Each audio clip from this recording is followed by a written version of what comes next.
আসসালামু আলাইকুম। পৃথিবীর সকল জীব এবং সমস্ত মানুষ যারা পৃথিবীতে বসবাস করে সকলের উপরে আল্লাহর সন্তুষ্টি বর্ষিত হোক। আল্লাহর সকল মানুষের দায়িত্ব নিয়েছে আল্লাহ। তিনি আমাদেরকে পথ প্রদর্শন করেন, তিনি আমাদের জীবনকে উন্নত করেন, আমাদেরকে সে অপমানের হাত থেকে রক্ষা করে, আবার অপমানিত পতিত হওয়া। আসলে আমরা আমাদের ব্যবস্থাপনার ভিতরে পৃথিবীটাকে সাজাইতে চাই, এক সুন্দরময় হাতছানি দেয় আমাদের জীবনকে, বেঁচে থাকার অনুপ্রেরণা পৃথিবীর সকল দৃশ্য বলি আজ আমাদেরকে উন্মুক্ত করতে চায়। প্রত্যেকটা নতুন জেনারেশন তারা কি চায়? পৃথিবীকে সহজভাবে নিজের আপন করে নিতে। কিন্তু আমরা কি তা পাচ্ছি কতটুকু এই মানুষের ধূম্রজাল ব্যবস্থাপনায়? আমরা কিছু অংশ জাতিগতভাবে উন্নয়নের শিখরে চলে যেতে চেষ্টা করি, কিন্তু পিছন থেকে কিছু জাতি আমাদেরকে আঁকড়ে ধরে। সেই রক্ষণশীল সমাজগুলা আমাদের মানুষগুলাকে বিভিন্ন দৃষ্টিকোণ থেকে দেখে। তারা যে নাম ব্যবহার করেছে সমাজে, তা হচ্ছে বিশেষ করে রাজনীতি।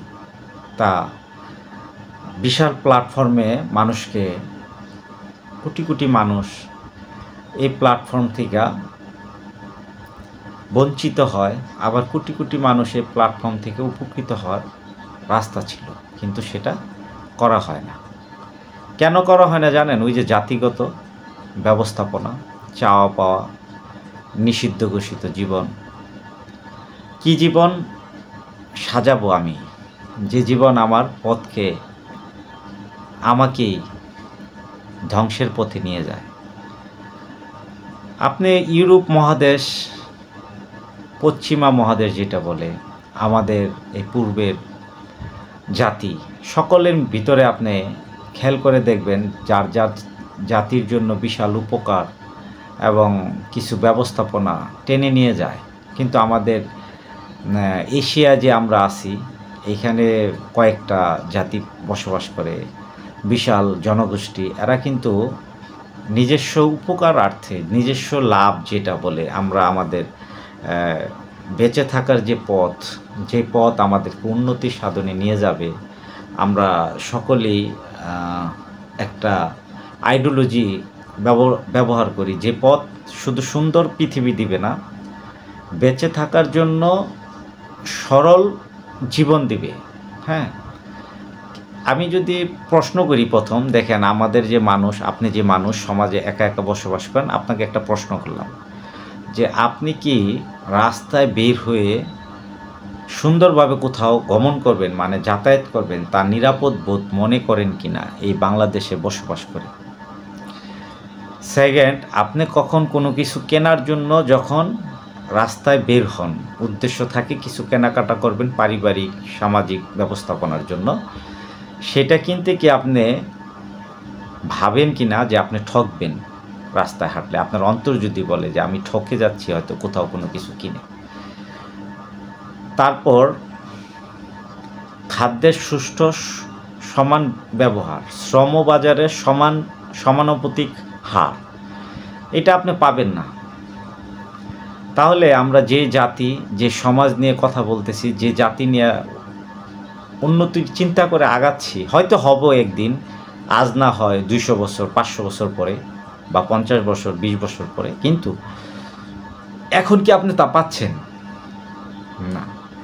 আপনি ইমিডিয়েট সামাজিকভাবে তাকায় দেখেন যে এই তো মাত্র 2-3 দিন হলো আমাদের ঈদ গেল।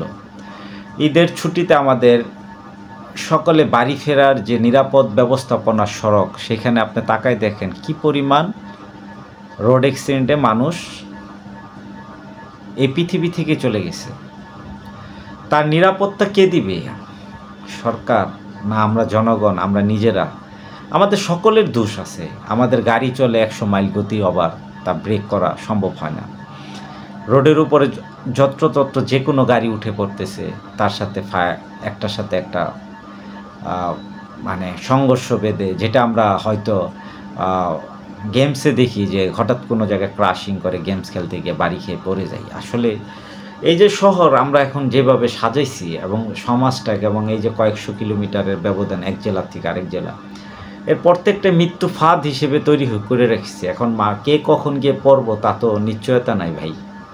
তাই আমাদের এই সমাজকে এত সুন্দর করে সাজায় কি হবে, যেখানে স্বাভাবিক মৃত্যুর গ্যারান্টি আমরা পাই না, সেটার লাভ নাই। সেই সমাজে আমরা তাকায় দেখতেছি আমরা অনেক কিছু উচ্চবিলাসী হয়ে গেছি। আপনি তাকায় দেখেন, এই যে বাংলাদেশের কেনাকাটার রাস্তা, ঘোরাফেরা এবং বিনোদন কেন্দ্রগুলো, আপনি প্রত্যেকটা জায়গায় তাকায় একটা ভিডিও করে দেখবেন যে এখানকার মানুষগুলো কি পরিমাণ পরিশ্রান্ত, কি পরিমাণ ক্লান্ত হয় অল্প সময়ের জন্য কোথাও বের হইলে। তার শরীরের ঘাম ঝরতে থাকে, গরমে, মানুষের চাপে, কেনাকাটা করতে গেলে সেখানে ধাক্কাধাক্কি, সেখানে রেট নিয়ে মানসিকভাবে অশান্তি।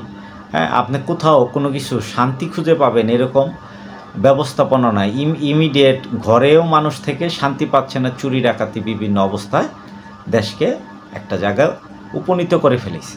আচ্ছা, আপনি এর ঠিক প্রেক্ষাপটে উল্টা প্রজেক্টে যান, সেটা হচ্ছে আমেরিকান প্রজেক্ট, যেখানে করছে তারা, ইউরোপিয়ান প্রজেক্ট।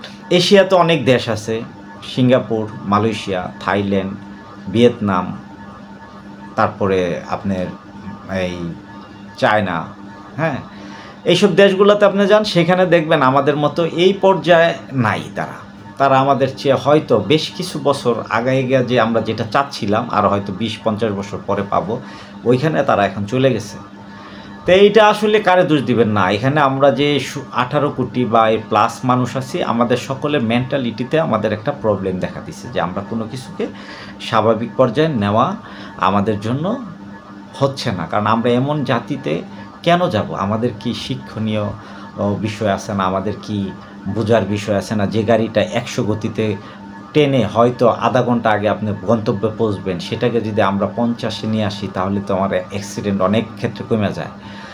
রোডের আইনকানুন মেনে যদি কেউ গাড়ি চালায়, সেটা তো হয়ে যায়, মানে মানুষের মৃত্যুর হার কমাই নিয়ে আসে। হয়তো বিদেশে আপনি দেখেন কয়টা মৃত্যু সংবাদ পাবেন, খুব অল্প, মানে হয় না, হয় অবশ্যই হয়, কিন্তু সেটা খুবই দুর্ঘটনা বলা হয়, দুর্ঘটনা। এখন আমাদের এটা দুর্ঘটনা বলা যাচ্ছে না, এটা হচ্ছে এখন প্রতিনিয়ত ঘটনা।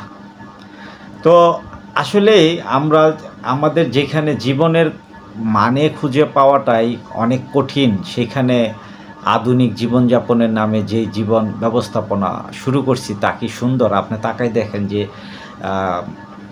খবরে দেখলাম যে আপনার কয়েকটা কিশোর গ্যাং, যারা কিশোর গ্যাং বলা হইতেছে, আমি গ্যাং বলতে চাই না, যারা কিশোর মানে উচ্ছিষ্ট হয়ে যেতেছে, নষ্ট সমাজে হয়ে যেতেছে, তাদের বয়স 20-এর নিচে।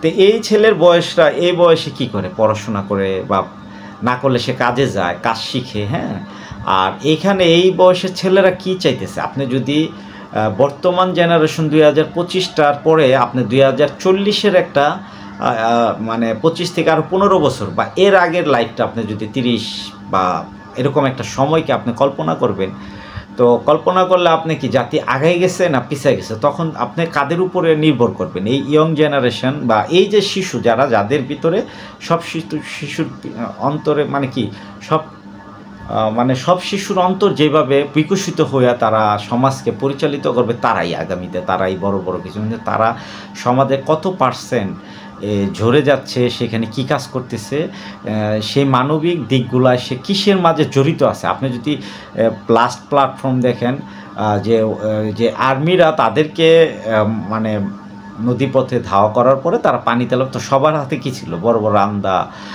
দেশীয় অস্ত্র, এগুলো অনেক পাইছে নাকি, কয়েকশো। হ্যাঁ, আপনি চিন্তা করছেন এই শো আপ করতেছে ছেলেরা।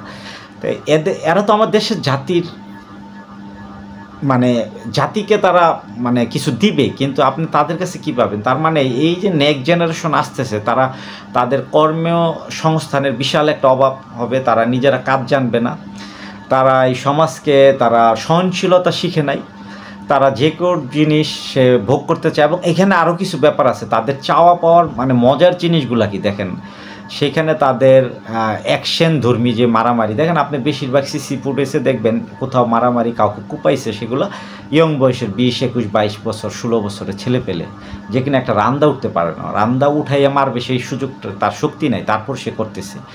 আচ্ছা, এটা পুলিশও অবজ্ঞ ধারাভাষ্য দিলে যে সে উঠাইতে পারতেছে না, তাও সে মারলো। এখন আমি জাতি নিয়েই বলতেছি যে আমরা যে নেক্সট জেনারেশন নিয়ে ভাবতেছি আমাদের যে বাংলাদেশ সুন্দর জায়গায় যাবে, সেটা কিভাবে যাবে? এই ছেলেপেলেদেরকে নিয়ে আপনি যাব, আমি কি যাব? আমার পক্ষে সম্ভব হবে না, আমার পক্ষে সম্ভব হবে না। আপনি জাতির প্রত্যেকটা জাতিকে আগায় নেয় পরবর্তী জেনারেশন, যারা নেক্সটে আসে। আমরা যে জেনারেশন আছি কাজ করে একটা জায়গায় শেষ হয়ে যাচ্ছি, কিন্তু পরবর্তী জেনারেশন তারা এটাকে আরও বিল্ড আপ করবে, আরও শিক্ষণীয় বিষয় নিয়ে আসবে, আরও জ্ঞানের প্রচার নিয়ে আসবে, বিজ্ঞানকে তারা আগায় নিয়ে আসবে। কিন্তু আমার এই বিজ্ঞান কোথায় আছে? আপনার দেখান, বিজ্ঞান কি আছে তাদের কাছে? হ্যাঁ, রান্দা আছে তাদের কাছে। সমাজের মেয়েরা গেলে তাদেরকে মানে কি বলে, টিক্স করে, রাস্তার মধ্যে খারাপ আচরণ করে।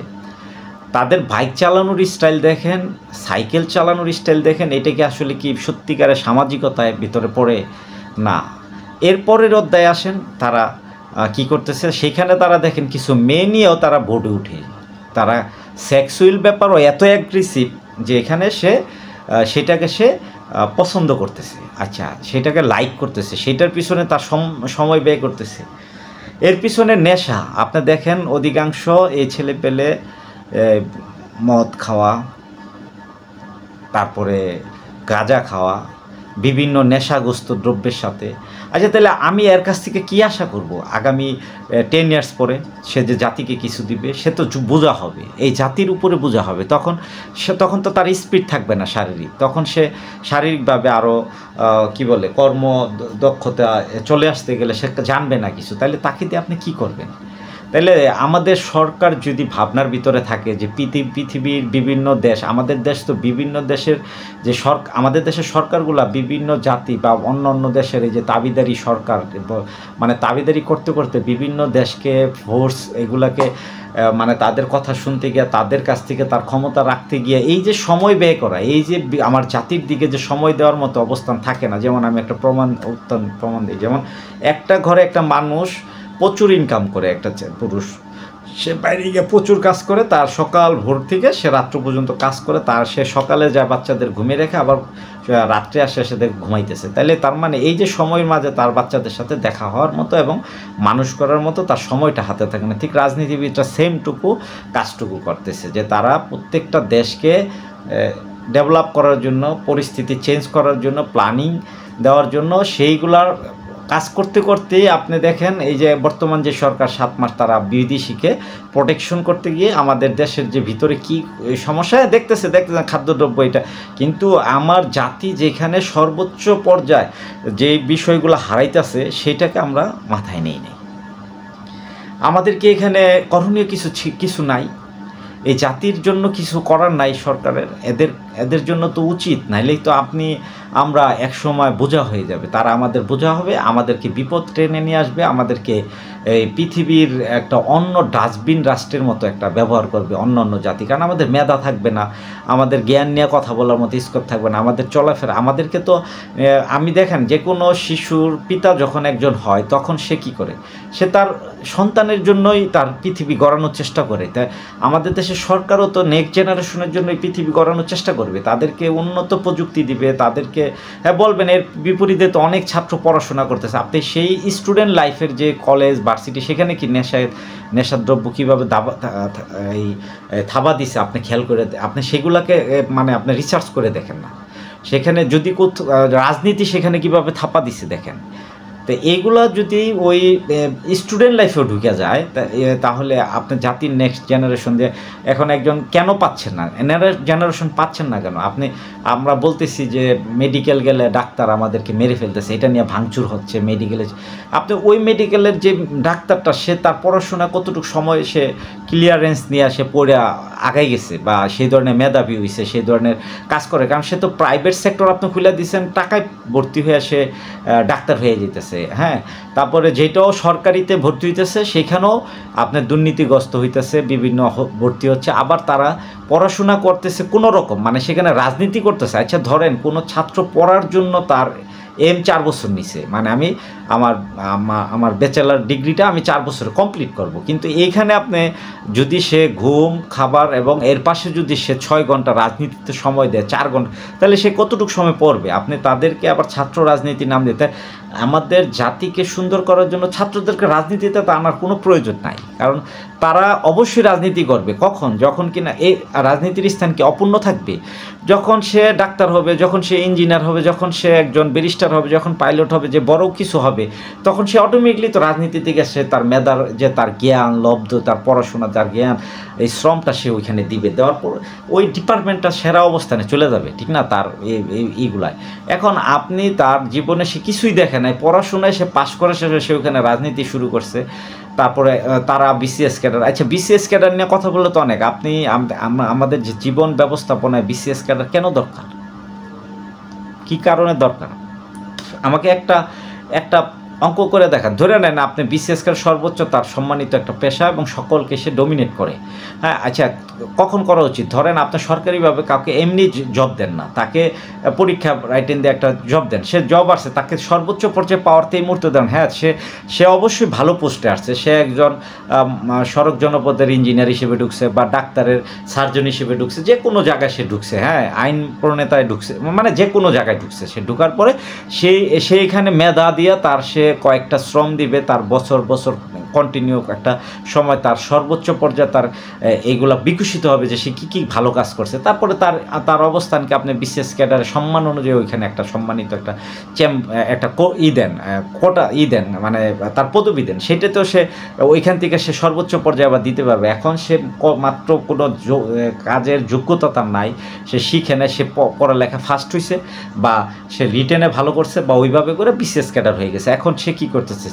সে তো জানে যে আমার আর পড়ে কিছু লাভ নেই, এখন আমি সর্বোচ্চ পদবধারী হয়ে গেছে, এখন আমি যেভাবে ইচ্ছা হয় সেভাবে সমাজে ডমিনেট করব, সেইভাবে কথা বলবো, সেইভাবে আমি রাষ্ট্র পরিচালনার জন্য দায়িত্ব নিব এবং ওইভাবে আমি আদেশ করব। তো এইটা নিয়ে আপনি দেখেন বিসিএস ক্যাডাররা, এদিনকে আমি দেখলাম পুলিশের নিম্ন শ্রেণীর যে পুলিশের যে কর্মকর্তারা কনস্টেবল আছে বা আছে ছোট পোস্টে আছে, তাদেরকে দিয়ে বিসিএস ক্যাডাররা নাকি তার বাসায় নিয়ে ম্যাডামরা বা ছেলেরা তাদেরকে এই কাপড় চোপড় ধোয়, এই ব্যবস্থাপনাগুলো করে, এটা আপনার অনলাইনেও দেখলাম। হ্যাঁ, তো এইগুলো নিয়ে যদি আমরা কথা বলি ভাই, তাহলে আমরা কার কাছে যাব? তার মানে আমাদের পুরো পদ্ধতিটাই, মানে আমাদের যে ব্যবস্থাপনার পদ্ধতি সেটা টোটালটাই এখন মানে ক্রপটেড বা ভেঙে গেছে। আমাদের এই যে সিস্টেম চালু করা হয়েছিল, যে সিস্টেমটা আমাদের ভুলের উপরে, এর জন্য আমাদের দেশটা আজ দেখেন, আপনি কোথাও সহনশীলতা পাচ্ছেন, আপনি একটা মানুষ সামনে যান, দেখেন চাপা দিয়ে কিছু লোক কোপাইতেছে, আপনি একটা মানে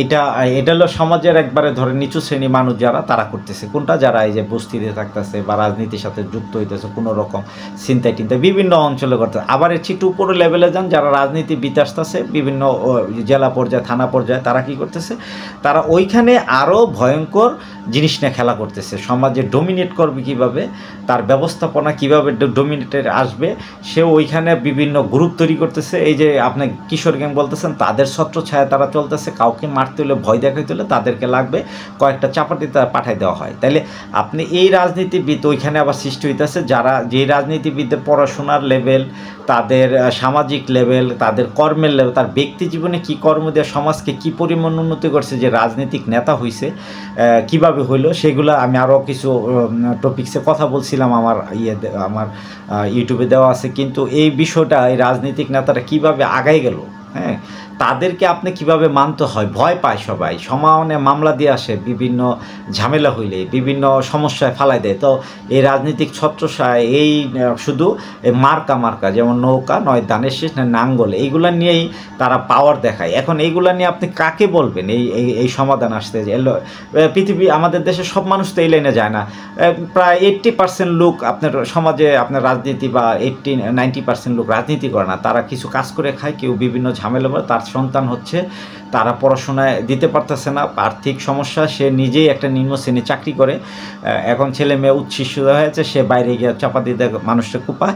এই যে সমাজ ব্যবস্থাপনা ভেঙে পড়তেছে আস্তে আস্তে দিনে দিনে, আপনারা কেউই নিরাপদে থাকবেন না তো একটা সময়, যে আমাদের রাষ্ট্রপ্রধানও থাকবে না, একবারে শেষ পর্যন্ত থাকবে না। তাহলে কি আমাদের এই রাষ্ট্র মেরামত করা কি শুধু ওই যে আন্তর্জাতিক আলোচনার মধ্যে না, আমাদের দেশীয় আলোচনার মধ্যে ঢুকেন, সেমিনার হোক, গ্রামে হোক, দায়িত্বশীলতা হোক, বাচ্চাদের কেন স্কুলে আসে না, কত পার্সেন্ট ঝরে যেতেছে, এই বিষয় নিয়ে তো আমাদের টোটালি মেকানিজম করা উচিত। আমাদের এটা নিয়ে আমাদের আন্দোলন, বৈষম্য আন্দোলন করে গিয়ে না, আমাদের আন্দোলন করা উচিত এই রাস্তায় যে আমরা মানুষ হতে চাই। আমাদের এই একটা ব্যানার হোক যে আমরা মানুষ হতে চাই, আমরা মানুষের মাঝে পৃথিবীর মধ্যে সর্বোচ্চ জাতি হইতে চাই, যে জাতি বাঙালি হিসেবে পৃথিবীতে সর্বোচ্চ ভালো কাজ করে এবং তাদেরকে বিশ্বাসযোগ্যতা নিয়ে আসবে। আমরা কেন এই লাইনে যাব? আমাদেরকে ভয় পাবে মানুষ, আমাদের নিজেরা নিজের জাতিকে ভয় পায়। আপনি দেখেন একটা গ্রামের ভিতরে কয়েকটা গ্রাম বা বিভিন্ন একটা জমিনে মারামারি, মহিলা পুরুষ সকলেই দা কোনটা এবং বিভিন্ন টেটা নিয়ে, আমি ঈদে 2টা ছবি দেখলাম যে একটা বেটার টেটা এমনভাবে গাচ্ছে আপনার 3টা না 4টা শরীরের ভিতর, হয়তো অনেকেই দেখছেন, কিন্তু এটা কেন হইলো ভাই? এটা নিয়ে কোনো প্রশ্ন হয়েছে আমাদের দেশের সমাজে? কোনো এটার অ্যাকশনে বা যেটুক হয়েছে পুলিশ গেছে কি করছে না, এটা তো সলিউশন না। কেন হবে এটা? এটা কোন ধরনের দেশ?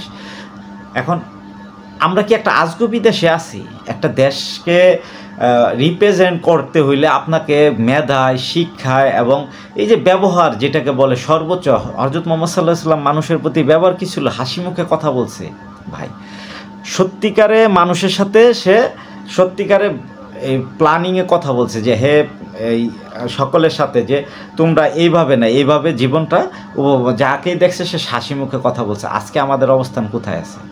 আমরা কি হাসি মুখে কথা বলতে পারতেছি? আমাদের জীবনকে উন্নত জীবনে নেওয়ার জন্য পরিকল্পনা নিতে পারছি? আমাদের সমাজে কি আপনি বেশ কিছু প্রসঙ্গ আছে, আপনি কয়টা প্রসঙ্গ যাবেন? ছাত্রদের প্রসঙ্গ আছে, ইয়ং জেনারেশনের প্রসঙ্গ আছে এবং শিশুদের প্রসঙ্গ আছে। আপনি শিশু খাদ্যটা ঠিক করেন নাই, শিশুরা ছোটোবেলা কী খাইতে পারলো? গরিব কি একটা ভালো টিনের দুধের ডিব্বা কি তাকে তাকে ফুড ক্রিম দুধ খাওয়াতে পারছে? পারে নাই তো, কারণ তাকে খাওয়াইতে হলে তাকে অনেক কষ্ট, সেখানে অনেক টাকা, তাকে বেড দিতে হয় সন্তানের খাবারের জন্য, ওই ডানুর প্যাকেটের মধ্যে সরকারের বেড দিতে। এইগুলো নিয়ে কাকে বলবেন আপনি? আমার তো কেউ নাই এই পৃথিবীতে, মানে নিজে যার যেভাবে আছে সেইভাবে চলতেছে। রাষ্ট্র বলতে সকলের হইতে পারে, কারণ রাষ্ট্র তো যার যার হয়ে গেছে, রাষ্ট্র নিজে নিজে সিদ্ধান্ত নেয়, যা মন চায় তা করবে। আচ্ছা, আমরা কি এটা চাচ্ছি? আমরা কি এইভাবে সমাজকে পরিবর্তন করা আমাদের কি সম্ভব? আমাদের সম্ভব অনেক সুন্দর একটা পৃথিবী গড়া। এটা স্বপ্নটা আপনি কিভাবে দিবেন? এই স্বপ্ন ড্রিমটাকে দেন যে এই করলে আমাদের পৃথিবী, আমাদের সমাজ, আমাদের বাংলাদেশ আমাদের উন্নয়নের জন্য শ্রেষ্ঠ জায়গায় আমরা চলে যাব, আমরা মানুষ জাতি হিসেবে সেরা অবস্থানে যাব। এখন এই যে দায়বদ্ধতার জীবন, কেউ অনুশোচনার বদ্ধতার জীবন, এটা তো নেয় না। আমরা অনুশোচিত হই না, আমরা অনুশোচনা আমাদের মাঝে নেই। আমাদের মাঝে আছে কি, আমরা কাকে কখন কোন জায়গায় কিভাবে ঘায়েল করতে পারি, আমরা কিভাবে দুর্নীতিগ্রস্ত টাকাকে নিতে পারি, আমরা কাউকে ঠকাইতে পারি কি না। তো এটা কতদিন? লং টাইম, আরও সময় যাবে না। আমি তো এটা কখনো ভাবি না যে আমি এটা চাই না। আমরা কেউ চাই না। আমরা চাই যে ভাই সকলকে লিমিট লাইফে নিয়ে যান। হ্যাঁ, আপনি রাজনীতিবিদদেরকে জিজ্ঞেস করেন তারা কি চায়, জনগণ কী চায়, তাদের চাওয়া পাওয়া, সবাই তো ভালো কথা বলতে চায়, আমরা এই করবো সেই করবো। বাস্তবে কী করতেছে? আপনি যে ফুটপাতে হাজার হাজার কোটি টাকা উঠে প্রতি বছর, বাৎসরিক হিসাব করুন, প্রতিদিন কয়েক কোটি টাকা উঠে প্রত্যেকটা জেলা, প্রত্যেকটা থানায়, প্রত্যেকটা আপনি হিসাব করে দেখেন। তো এই রাজনীতিবিদরা এই নেশাই তো তারা রাজনীতি করে। আপনার একটা বাজারের ডাক, এই রাস্তাঘাটে ফুটপাতের ডাক, এগুলা নিয়ে মারামারি কুপাকুপি চলতেছে। আপনি ছাত্রদের কাছে রাজনীতি দিয়ে রাখছেন, কিছুদিন পর পরে ছাত্ররা একটা আন্দোলনে আসে, একটা সরকার পড়ে যায়, ঠিক আছে? তা রাজনীতি তারা দিয়ে গিয়ে আপনি মুক্তি পাচ্ছেন এক সরকার থেকে আরেক সরকার, আরেক সরকার থেকে আরেক সরকার। এনে কি আপনার দেশ পরিবর্তন হয়েছে? মানবিক দিকগুলো পরিবর্তন হয়েছে? মানসিক দিকগুলো পরিবর্তন হয় নাই? কিভাবে করাপশন বৃদ্ধি করা যায়, এই বুদ্ধিদাতার লোকগুলো আরও বাড়তেছে, আরও চাওয়া পাওয়া বাড়তেছে, বিশাল নেশাগ্রস্ত লাইফ বাড়তেছে। আপনি দেখেন যে সমাজে যারা যাদের আপনি আপনি যদি যে কোনো ইউটিউব খুলেন, আপনি যে কোনো ফেসবুক খুলেন, আপনি টিকটক খুলেন, যা খুলেন, আপনি যদি সোশ্যাল মিডিয়ায় যান, আপনি দেখবেন যে মানুষগুলা নিকৃষ্ট লাইফের এই কন্টেন্ট তৈরি করতেছে, মানে অবৈধ সম্পর্ক দিয়া ছেলে, নারী, পুরুষ, বুড়া, ইয়ং ছেলে, বুড়ি, আবার দেখা গেছে বুড়া বেটা, ইয়ং মেনিয়া, এদেরকে দিয়ে তারা টপ লেভেলে আছে। এদেরকে ফ্যান ফলোয়ার, তাইলে আমাদের যে রুচিবোধটা কোথায় আছে? আমরা তাদেরকেই তো লাইক কমেন্ট করতেছি। আপনি ভালো একটা জিনিসকে না করে ওইখানে চলে যেতেছেন, কি হবে এগুলা করে?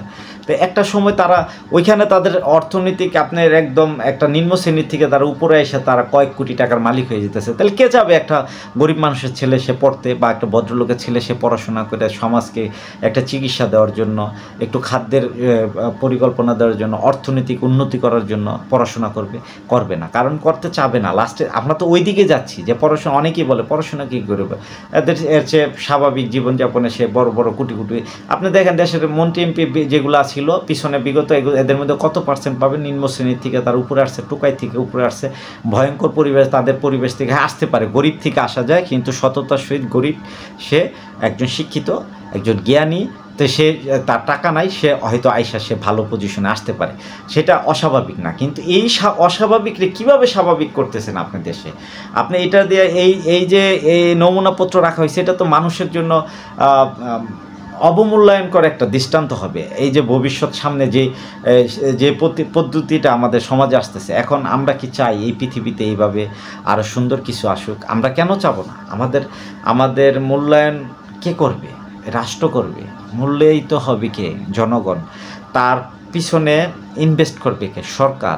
সরকার জনগণকে একটা সুন্দর জায়গা, এখন শিক্ষা ব্যবস্থাকে নিয়ে গেছে অর্থনৈতিক ব্যাপারে, তারা টাকা ইনকামের রাস্তা করছে। আপনি যদি এইভাবে যদি সরকার এই যে প্রাইভেট ভার্সিটিগুলোকে উন্নত পর্যায়ে নিয়ে যায় এবং এই সুযোগ সুবিধা করে দেয় এবং পাবলিকগুলোকে আস্তে ডিমিশনের দিকে নিয়ে আসে, তাহলে তো দেশ এইভাবে টিকবে। এটাই বাস্তবতা। তা আমরা এগুলো চাই না। আমরা কি চাচ্ছি? উন্নয়ন চাচ্ছি নাকি? না, আগে মানুষ হিসেবে ডেভেলপ হন, মানবিক দিকগুলোকে, একটা মানুষকে ডেভেলপ করেন, তার ব্রেন ডেভেলপ হোক, সে সুন্দর জায়গায় আসুক, তার যে চিন্তাধারা যদি সে সেরা জায়গায় নিয়ে আসতে পারে, তাইলে সেই হবে পৃথিবী সুন্দর। আপনি যদি প্রত্যেকটা 16 কোটি মানুষকে আপনি ডেভেলপ করেন, তার অন্তর্করণ, তার ব্রেন, তার চিন্তা, তার চলা, তার কথাকে যদি সে ডেভেলপ করে, তাহলে কী হইব? এই দেশটা সুন্দর হবে। কারণ সে রাস্তায় গিয়ে একটা ময়লা ফালানোর আগেও সে চেষ্টা করবো যে আমি তো পড়াশোনা করছি বা আমাকে শিখাইছে সরকার, রাস্তায় ময়লা ফেলো না, তাহলে সে ফালাবে না, নির্দিষ্ট ডাস্টবিনে ফেলাবে। দেশটা অমঙ্গল করা যাবে না। আমি রাস্তা পারাপারের সময় হিসাব করব। এই যে সমস্ত কিছুর জন্য যে একটা শিক্ষা ব্যবস্থা আছে, শিক্ষানীতি আছে, এই নীতি তো তৈরি করেন নাই। কীভাবে হবে এই সমাজ উন্নতি? আপনি শুধু আনলেন ঘরের ভিতরে টাকা, আর এগুলা সঠিকভাবে ব্যবহার যদি না করা হয়, তাহলে তো সেই ঘর উন্নত হয় না। একসময় এটা এই লোড নিতে পারে না, সেটা তারা এই টাকার লোড না নিতে পারে, বিভিন্ন খারাপ কাজে হয়। আপনি দেখেন সামাজিক অবক্ষয় হবে না কেন? আপনি যে জেনারেশনকে আমরা সবচেয়ে বেশি 20 বছরের নিচের বাচ্চারা, যারা আমাদের জন্য পৃথিবীর জন্য সেরা কিছু নিয়ে আসবে, শিশুরা, তারা উন্নত জীবনে এবং নতুন জ্ঞান আসবে, নতুন কিছু নিয়ে আসবে আল্লাহর কাছ থেকে, জ্ঞানী হয়ে আসবে। তাদের হাতে কি আছে? তাদের হাতে আছে এখন বর্তমানে অস্ত্র, কুপাকুপির জন্য।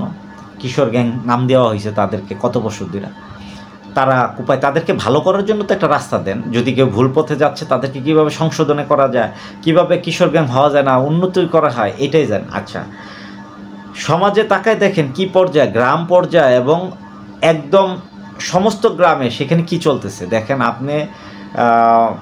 নেশা অ্যাভেলেবেল, নেশা, কারণ নেশাটা এমন একটা ভয়ঙ্কর রূপ নিছে, যেটা যদি আপনি একটা গ্রামে গিয়া যে কোনো রাস্তায় হাঁটেন, জিজ্ঞেস করেন, দেখবেন ইয়াবা, ফেন্সি, তারপরে মদ, এগুলো কন্টেন্ট। মদ তো সামাজিকের ভিতরে ঢুকে গেছে, এটা কোনো এখন আর নাই। আপনি এখন মদ নিয়ে কী করতেছেন? একটা আইন করে বসে রাখছেন, এটা মুসলিম কান্ট্রি, ওপেন খাওয়া যাবে না, এরকম একটা। কিন্তু আপনি গিয়ে দেখেন বন্ধ করার মতো কোনো রাস্তা নেই। সেখানে গ্রামের সব ছেলে না, শুধু গ্রামের অনেক ছেলে, শহরের তো সব অধিকাংশ আপনার এই ইয়ং ছেলে, বৃদ্ধ বয়স, সকলেই এইটা বিশেষ অকেশনে খাইতেছে।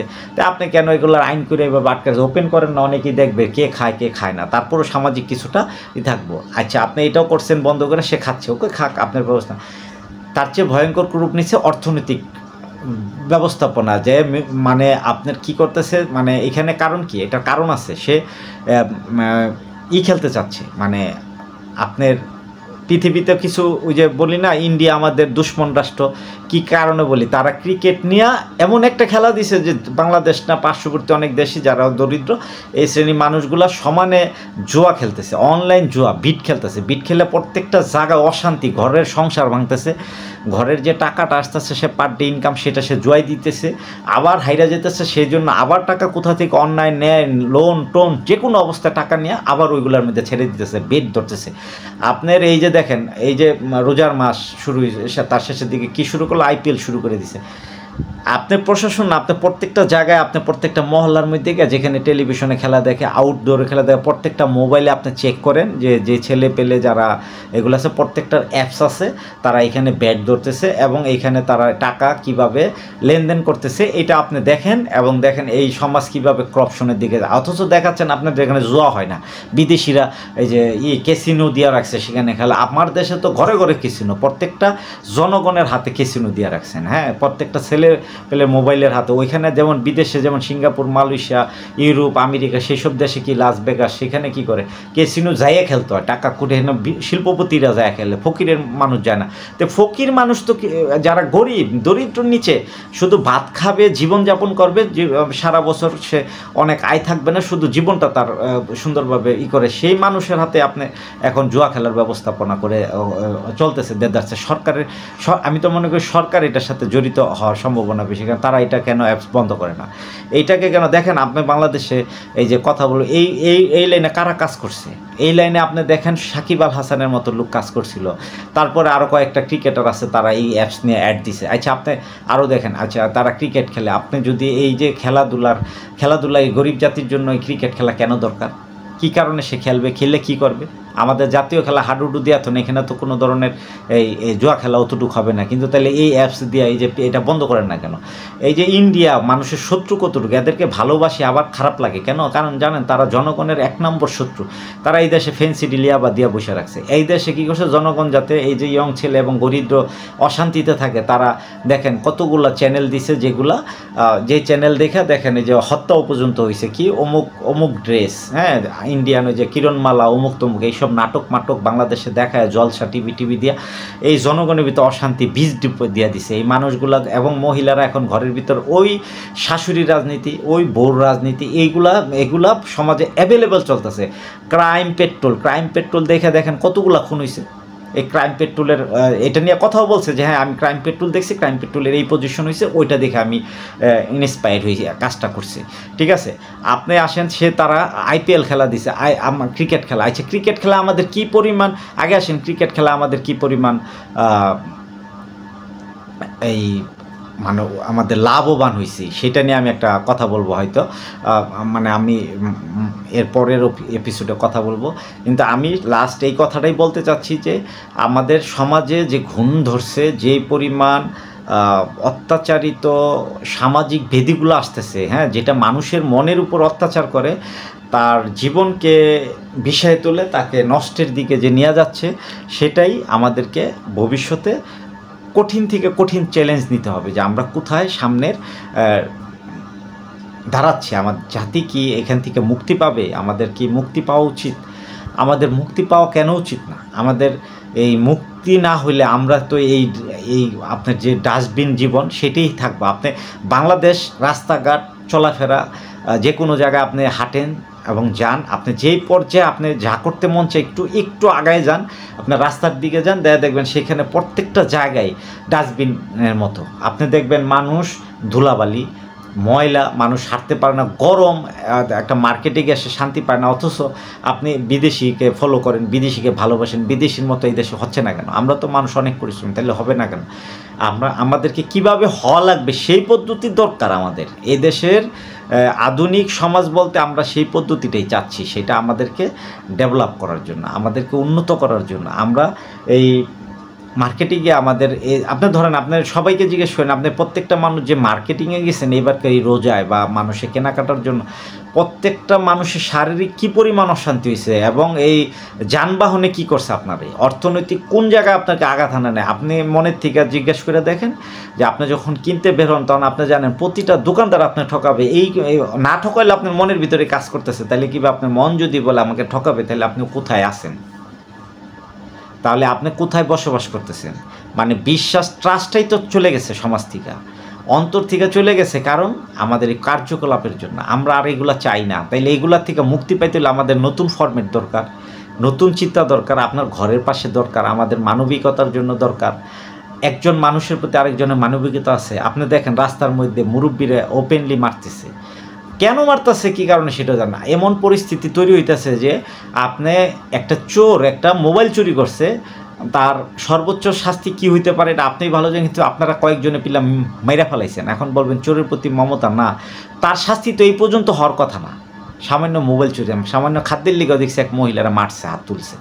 তো এগুলা দেখে আপনি কি করবেন? একটা মহিলা কোনো জায়গা হয়তো চুরি করছে, তাকে ওপেন ভিডিও করে ওপেনলি তাকে কি পরিমাণ হেনস্ত মাইট টাইট দিয়া করতেছেন, তাহলে সহনশীলতা কোথায় আছে? সে যাতে চুরি না করে, তাকে মারলেই কি চুরি বন্ধ করতে পারবেন আপনি? তারে মাইরে ফেলাইছেন, এটার জন্য আপনি প্রস্তুত থাকেন, বিনা বিচারে আপনাকে মেরে ফেলছেন। আপনি কতটুকু জানেন সেইটুকু করছে, আপনি মাইরা তাকে হ্যাঁ বলাইতেছেন। আচ্ছা, যদি সে করে থাকে ওকে, চোরের শাস্তি তো মৃত্যুদণ্ড আপনি দেওয়ার না। তাহলে যান অন্য জায়গায় যে মৃত্যুদণ্ড, যে মানুষে রাজনীতিকভাবে খুন করে তাকে মেরে ফেলান গিয়া, এটা তো করেন না। এখানে যান কেন? এক জায়গায় তো অ্যাক্সিডেন্ট করে 5 জন মেরে ফেললো একটা ড্রাইভার, তারে মেরে ফেলান, কাজে লাগবে। এরকম 10 জনকে মারেন, সে অ্যাক্সিডেন্ট করতে ভয় পাইব, ঠিক আছে?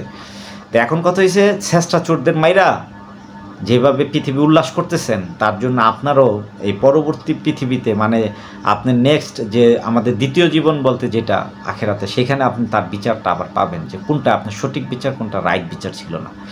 তো এই যে মব জাস্টিস যেগুলো করতেছেন, যে পরিস্থিতিতে সমাজকে নষ্ট করার তালে আছেন, এটাকে ঠিক করতে পারবেন না। এই ভায়োলেন্স আপনার উপরে আসবে, আমার উপরে আসবে। এই পৃথিবীর মানুষগুলা যেদিকে যাচ্ছি আমরা শুধু চেষ্টা করতেছি শুধু নিজেরটা নিজের পাওয়ার জন্য, কাউকে দিব এই মানসিক অবস্থা আমাদের নাই। কারো প্রতি সহানুভূতি, দেখেন একজন মানুষ কাউকে গিফট করতেছে, মানে তাকে সে সাহায্য করতেছে, অথচ ওই সাহায্যকারী, এই যে সাহায্যদাতা যে সেই লোকটার ভিডিওর থেকে সে মুক্ত পায় নাই, তাকে ওইখানে ইনকাম করতে হবে, ওইখানে ভিডিও করে আপলোড দিলে লক্ষ লক্ষ মিলিয়ন ভিউ আসবে, সেখানে তার টাকা ইনকাম হবে। কেন করতেছেন আপনার এইগুলা? ওই মানুষটার সহানুভূতি, আপনাকে যদি বলে আপনি আজকে 5,000 3,000 টাকা দিচ্ছেন, এইটা দিয়ে তার 1 সপ্তাহের খাবার আপনি কি ব্যবস্থা করতে পারবেন? তার রোগের মুক্তির ব্যবস্থা করতে পারেন, কারণ আল্লাহ মানুষকে অফুরন্ত দিছে, তার খাবার কোথাও না কোথাও রাইখা দিছে প্রত্যেক দিন। আমার 3,000 টাকা সে খাবার শেষ করতে পারবে না, তার সারা মাসও খাবে না। আমি 50,000 টাকা দিলে 1 মাসও তার খরচ শেষ হয়, কারণ আপনি ভেঙে দেখেন না 50,000 টাকা কয়দিন লাগে, 10,000 টাকা কয়দিন লাগে। আপনি এটা করছেন, এটা করতে বাধা নাই তো ভাই। আপনি একজনকে খুশি করার জন্য সেই ওপেনলি করেন না, সেটা মন খুলা করেন। এটা ভিডিওর জন্য তো তৈরি হয় নাই, কারণ এটা নিয়ে আমি কথা বলছি। ভিডিও করলে কি কারণে ক্ষতি হয় সেটা আপনাদের সাথে আমি শেয়ার করছি এর আগেও, যে মানুষ যখন কোনো দরিদ্র মানুষের ভিডিও করছেন, তার সন্তান বা তার কোনো আত্মীয় স্বজন বা তার নেক্সট জেনারেশন সেটা ভিডিওটা ভবিষ্যতে দেখবে। সে একটা আত্মীয়তা করতে গেলে তার কাছে মেয়ে বা তার ছেলে বিয়ে করতে চাবে না, আর কোনো মেয়ে প্রেম সম্পর্ক সে বা ভালোবাসা কোনো বা বিয়ে কোনোটাই করতে চাবে না। হ্যাঁ, আপনিও করতে যাবেন না, যে তুমি তো ছিলা গরিবের সাহায্য নিছ, ঠিক আছে? আমি আসলে কি আমাদের এই যে আমাদের জ্ঞান সায়েন্স লেভেলটা যে কোথায় নিয়ে দাঁড় করাইতেছি আমি নিজে জানি না। আমাদের জানার একটা কারণ আছে, কারণ আমাদের মধ্যে শুধু এই নিজের চাই, নিজে লাগবে, কাউকে মানি না, কেউ কিছু না। এই জন্য এই পর্যায়ে আমি সকলকে জোরে অনুরোধ করি যে আমাদের যে ভুল আছে এগুলা নিয়ে সরকারের কাছে তাকান, সরকার আমাদের দিকে তাকাক, আমাদের জনগণকে নিজের মতো প্ল্যানিং করে না, শুধু একটু ঠান্ডা মাথায় চিন্তা করে দেখেন যে আসলে আমরা কোথায় বসবাস করতেছি, আমাদের কিসের উপরে, আমরা কিসের অভাব। আমাদের মানবিকতার অভাব, আমাদের বোঝার অভাব, আমাদের বুদ্ধিদীপ্ত চিন্তার অভাব, না আমাদের প্ল্যানিংয়ের অভাব, না আমার চাওয়া পাওয়ার ভুল আছে। আমাদের চাওয়া পাওয়ার অনেক ভুল আছে, এই সংশোধন আমাদের হওয়া উচিত। আমাদেরকে বোঝার বিষয়টা সরকারকে বোঝান, সরকার তাদের পলিসিতে আমাদেরকে নেক, আমাদের চিন্তাধারাকে নেক, সব কিছু ঠিক হয়ে যাক। ঠিক আছে, আমাদের সুন্দর একটা জীবন হোক, নিরাপদ জীবন, অনিরাপদ না, ভয়ঙ্কর না, আমরা কোনো কিছুকে ভয়ে যাতে না পাই সেই রাস্তায়। সকলে ভালো থাকবেন। আসসালামু আলাইকুম।